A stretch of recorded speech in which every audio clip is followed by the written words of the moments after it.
So forever.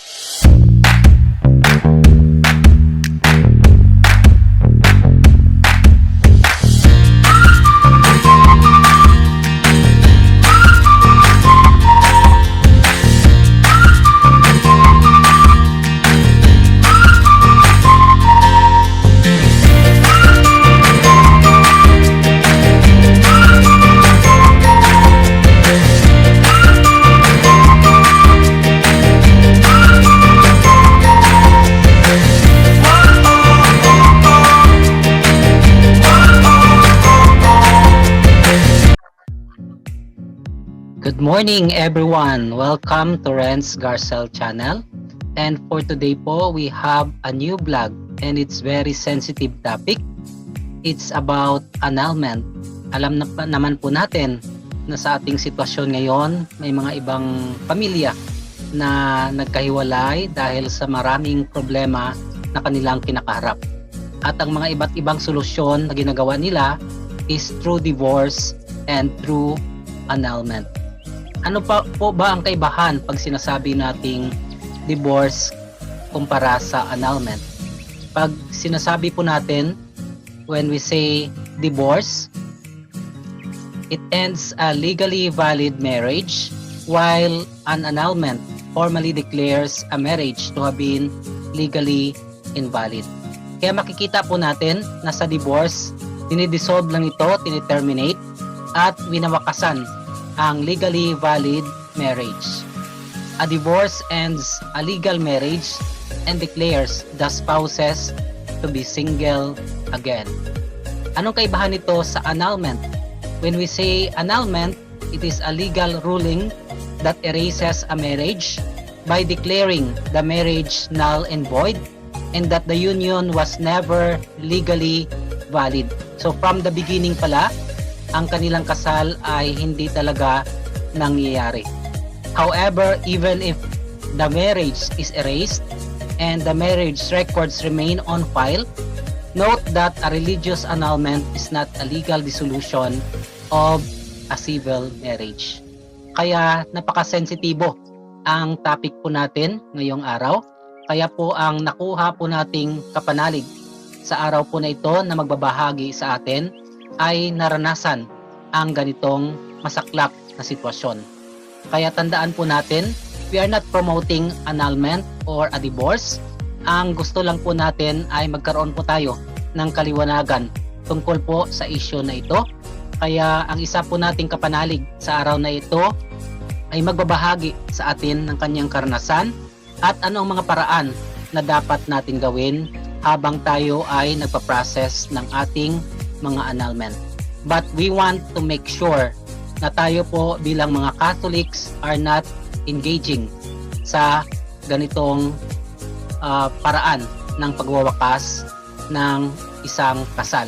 Dapat po panatilihin nating sagrado ang kasal dahil po tandaan natin sa ating pagpapakasal, ito ay sinumpaan natin sa harap ng ating Panginoon at sa harapan ng ating kapwa-tao at sa buong community po natin.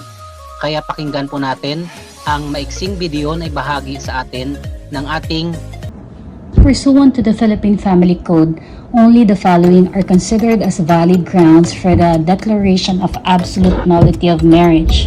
Number 1, either parties below 18 years of age, even with the consent of parents or guardians. Number 2, marriage was solemnized by a person not legally authorized to perform marriages unless it was contracted with either or both parties believing in good faith that the solemnizing officer had the legal authority to do so. Number 3, marriage was solemnized without license except those allowed under the law. Number 4, bigamous or polygamous marriages not falling under Article 41. Number 5, marriage was contracted through mistake of one contracting party as to the identity of the other. Number 6, subsequent marriages that are void under Article 53. Number 7, either party was psychologically incapacitated to comply with the essential marital obligations of marriage at the time of the celebration of the marriage. Number 8, incestuous marriages or guilty of incest. Number 9, marriages which are void from the beginning for reasons of public policy. Insofar as filing a petition for annulment of marriage, any of the following grounds must be present. Number 1, either party was 18 years of age or over but below 21, and the marriage was solemnized without the consent of his parents, guardian, or person having substitute parental authority over the party, in that order unless after obtaining the age of 21, he or she freely cohabited with other party. Number 2, either party was of unsound mind unless such party, after coming to reason, freely cohabited with other as husband and wife. Number 3, consent of either party was obtained by fraud unless such party afterwards, with full knowledge of the facts constituting the fraud, freely cohabited with other. Number 4, the consent of either party was obtained by force, intimidation, or undue influence, unless the same having disappeared or ceased, such party thereafter freely cohabited with other. Number 5, either party was physically incapable of consummating the marriage with the other, and such incapacity continues and appears to be incurable. And number 6, either party was afflicted with a sexually transmissible disease found to be serious and appears to be incurable. Accordingly, you may only file a petition to nullify or annul your marriage if any of the foregoing grounds exist in your marriage. Such petition must be filed before the regional trial court sitting as a family court of the place where you reside or where your husband resides at your election. Should the court grant your petition, the absolute community of property or the conjugal partnership which was established between you and your husband during your marriage, as the case may be, shall be dissolved and liquidated. Any property acquired thereafter shall solely belong to the party who purchased or obtained it, or to whoever is named as donee, if it be by reason of donation. So, what does the church say about A very sensitive topic, but unfortunately, it is the only option for Filipinos who feel trapped in a marriage. Most of us believe in happy endings, but if you and your partner feel unhappy about the marriage, and if it affects the mental health of the people around you, especially the kids, then there is no other option. It is the only way to go. This issue is close to my heart because I experienced it firsthand. It wasn't easy, but in the end, it's all for the best. And hey, I am having my happily ever after.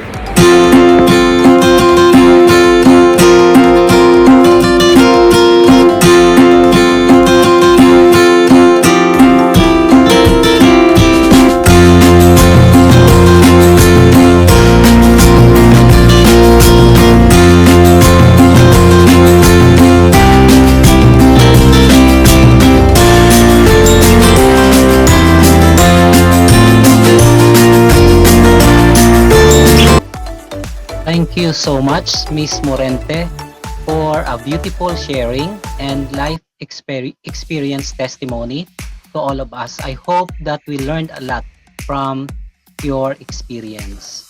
Makikita po natin na hindi madali ang pinagdadaanan ng isang tao na nag-undergo po ng tinatawag nating annulment.